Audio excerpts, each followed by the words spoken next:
ನನಗೆ ಯಾವುದೇ ರೀತಿಯಲ್ಲಿ ಅಪಾಯ ಒದಗಿ ಬರೋದಿಲ್ಲ. ಈಗಾಗಲೇ ನಾನು 3 ಬಾರಿ ನನ್ನ ವಾಲ್ವ್ ರಿಪ್ಲೇಸ್ಮೆಂಟ್ನ ಆಗಿರ್ತಕ್ಕಂಥದ್ದೇನಿದೆ, ವಾಲ್ವ್ ರಿಪ್ಲೇಸ್ಮೆಂಟಿಗೆ ನಾನು ಒಂದು ಟ್ಯಾಬ್ಲೆಟ್ಸ್ ಏನು ತೊಗೋತೀನಿ, ಬ್ಲಡ್ ತಿನ್ನರ್ದು ಟ್ಯಾಬ್ಲೆಟಿಗೆ ಎಕೋಸ್ಪ್ರಿನ್ ಅಂತಕ್ಕಂಥದ್ದು.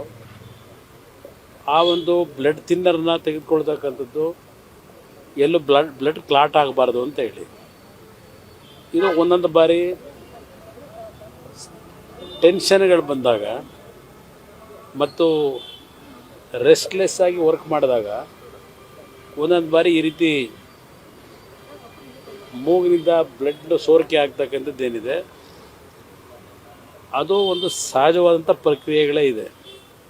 ಯಾವುದೇ ರೀತಿ ಸಮಸ್ಯೆಗಳಿಲ್ಲ, ಚೆನ್ನಾಗಿದ್ದೇನೆ, ಯಾರಿಗೂ ಆತಂಕ ಬೇಡ.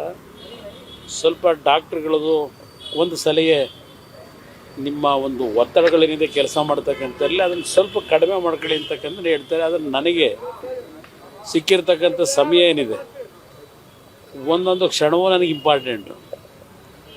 ನನಗೆ ಜನಗಳಿಗೆ ಏನಾದರೂ ಒಂದು ಈ ಇಲಾಖೆಯಲ್ಲಿ ಇರ್ತಕ್ಕಂಥ ಸಮಸ್ಯೆಗಳಿರಲಿ, ಕೇಂದ್ರ ಸರ್ಕಾರದಿಂದ ರಾಜ್ಯಕ್ಕೆ ಏನಾದರೂ ಒಂದು ಜನತೆಯ ಒಂದು ವಿಶ್ವಾಸ ಗಳಿಸ್ತಕ್ಕಂಥ ಕೆಲಸ ಮಾಡಬೇಕು ಅಂತಕ್ಕಂಥದ್ದೇನಿದೆ, ಆ ಹಿನ್ನೆಲೆಯಲ್ಲಿ ನಾನು ಸ್ವಲ್ಪ ಹೆಚ್ಚಿನ ಒಂದು ದೇಹಕ್ಕೆ ಶ್ರಮ ಏನು ಕೊಡ್ತೇನೆ. ಅದರಿಂದ ಈ ರೀತಿಯ ಒಂದು ಸಮಸ್ಯೆ ಒಂದು ಟೆಂಪ್ರರಿಯಾಗಿ ಆದಂಥ ಏನಿದೆ, ಏನು ಅಂಥ ಸಮಸ್ಯೆ ಇಲ್ಲ. ಎಲ್ಲ ರೀತಿ ಚಿಕಿತ್ಸೆ ಮಾಡಿದ್ದಾರೆ, ಎಲ್ಲ ನೋಡಿದ್ದಾರೆ, ಏನೂ ಸಮಸ್ಯೆ ಇಲ್ಲ.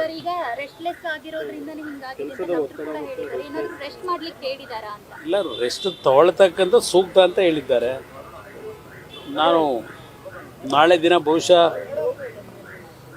92 ವರ್ಷ ವಯಸ್ಸಿನ ಸನ್ಮಾನ್ಯ ದೇವೇಗೌಡರು ರಾಜ್ಯಸಭೆಯಲ್ಲಿ ನಾಳೆ ಏನು ಮಾತನಾಡೋರಿದ್ದಾರೆ, ಬಹುಶಃ ಅವ್ರು ಮಾತಾಡ್ತಕ್ಕಂಥದ್ರಲ್ಲಿ ಕಾವೇರಿ ನೀರಿನ ಪ್ರಸ್ತಾಪ ಅಂತೂ ಬಂದೇ ಬರುತ್ತೆ. ಆ ಹಿನ್ನೆಲೆಯಲ್ಲಿ ಅವರ ಮೇಲೆ ಪಕ್ಕದ ತಮಿಳುನಾಡಿನ DMK ಮತ್ತು ಬೇರೆ ಬೇರೆ ಸದಸ್ಯರುಗಳು ಎಲ್ಲರೂ ಒಟ್ಟಿಗೆ ಸೇರಿ ಅವರ ಭಾಷಣಕ್ಕೆ ಅಡಚಣೆ ಮಾಡ್ತಕ್ಕಂಥದ್ದು ಮೊದಲಿಂದ ನೋಡ್ಕೊಂಬಂದಿದ್ದೇನೆ. ಆ ಹಿನ್ನೆಲೆಯಲ್ಲಿ ನಾನು ಆ ಒಂದು ಸಂದರ್ಭದಲ್ಲಿ ಅವ್ರ ಜೊತೆಯಲ್ಲಿ ನಾನು ಇರಬೇಕು, ಅವ್ರ ಜೊತೆಗೆ ಒಂದು ಧ್ವನಿಗೂಡಿಸಬೇಕು ಅನ್ನೋದು ನನ್ನ ಮನಸ್ಸಿನಲ್ಲಿದೆ.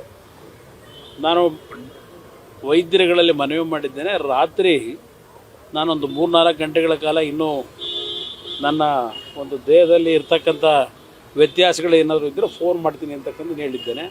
ಅದ್ರ ಮೇಲೆ ತೀರ್ಮಾನ ಮಾಡ್ತೇನೆ. ಮಾಡಬೇಕು. ಆರೋಗ್ಯ ಸಂಪೂರ್ಣ ಕೆಟ್ಟಿಲ್ಲ, ನನಗೆ ಆರೋಗ್ಯ ಸಂಪೂರ್ಣ ಕೆಟ್ಟಿಲ್ಲ. ಸ್ವಲ್ಪ ರೆಸ್ಟ್ಗೆ ಹೇಳಿದ್ದಾರೆ. ಇನ್ನೂ ಒಂದು ವಾರ ಇದೆಯಲ್ಲ ಪಾದಯಾತ್ರೆಗೆ, 2 ಪಕ್ಷಗಳ ಜಂಟಿ ಪಾದಯಾತ್ರೆಗೆ ಇನ್ನೂ 2 ದಿನಗಳ ಕಾಲ, ಇನ್ನೂ ಒಂದು ವಾರ ಇದೆ.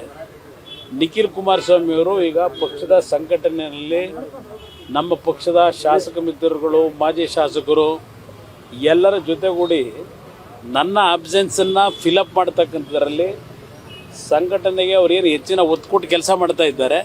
ಅದರಿಂದ ಯಾವ ಸಮಸ್ಯೆಗಳಿಲ್ಲ. ನನಗೆ ಡಾಕ್ಟ್ರುಗಳು ವಿಶ್ರಾಂತಿ ಹೇಳಿದ್ರೆ ನಿಖಿಲ್ ಕುಮಾರಸ್ವಾಮಿಯವರು ನನ್ನ ಜಾಗದಲ್ಲಿ ಪಾದಯಾತ್ರೆ ಅವ್ರು ಪ್ರಾರಂಭ ಮಾಡ್ತಾರೆ ನಮ್ಮ ಶಾಸಕರ ಜೊತೆ.